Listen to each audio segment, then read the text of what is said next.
Hello everybody, it is Super Bowl week. Arizona is going nuts, and the Seahawks and the Patriots fans and all their, well, I guess, bandwagon supporters, as everyone is right now, right across the world. You're either a Hawk or a Patriot, are getting ready for Super Bowl 49. Benny, before we get to this particular game, how much do you love thinking about your Super Bowl week when you got to play in one of the greatest things on earth? It brings back great memories, Cam. 5 years ago, I was in the same position, lucky enough to be picked up by the Cardinals mid-season and have a fantastic playoff run. We were called the worst playoff team in NFL history.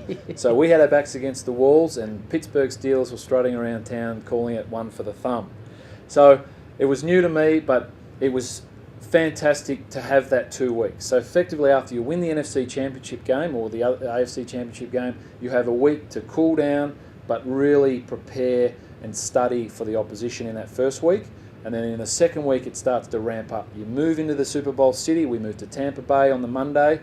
You have Media Day on the Wednesday, where the world's media come and find out about your story. It gives an opportunity for the players to talk about where they come from and their journey. And then it's effectively shut down, where you are team hotel.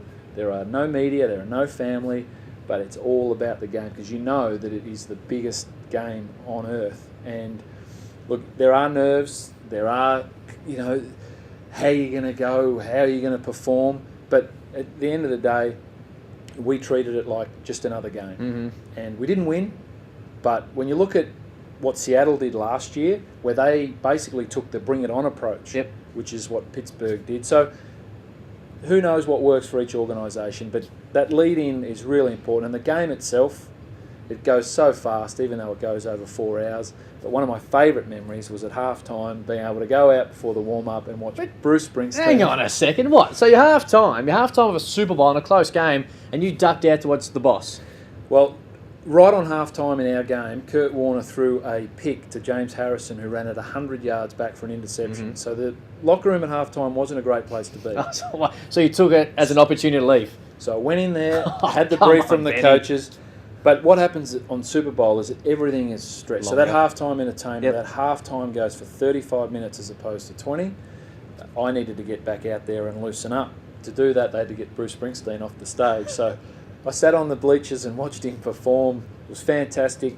Love, though, the halftime entertainment and what the entertainment package they bring around the Super Bowl. But as I said, they need that 2 weeks to prepare for that Super Bowl, and good luck to those two teams. What a week. Seahawks, Patriots are doing it right now. Seahawks going for back-to-back. Brady going for his third. He's currently 2-3, and 2-4 sounds a lot worse, even though he's one of the all-timers. How do you think it's going to play out? Well, I just loved how this week's played out, really, to this point, where you've got the Patriots who dominated the Colts. They come in with a lot of confidence. They've got the complete game. Brady's on top of his game. Their running game picked it up last week against the Colts. Their defense is probably the best defensive unit that Belichick's had for a decade. You've got the Seahawks, who were favourites coming in, come from behind. They need to bring their whole package. The Legion of Boom needs to be there. Mm-hmm. Their running game, Marshawn Lynch, needs to bring it. And Russell Wilson needs to have a much better game than he did and control that football, because 4 interceptions is not going to happen in the Super Bowl. You cannot expect to win playing that turnover game. So I think it's going to be a close game. Arizona is a fantastic surface to play. It's under the roof. The weather won't be an issue. I think it's going to be a pretty high-scoring game. But I think Seattle can win in a close one. Alrighty, there you go. All thanks to TAB. We can't wait. The Seahawks and the Patriots only a couple of days away. Enjoy it.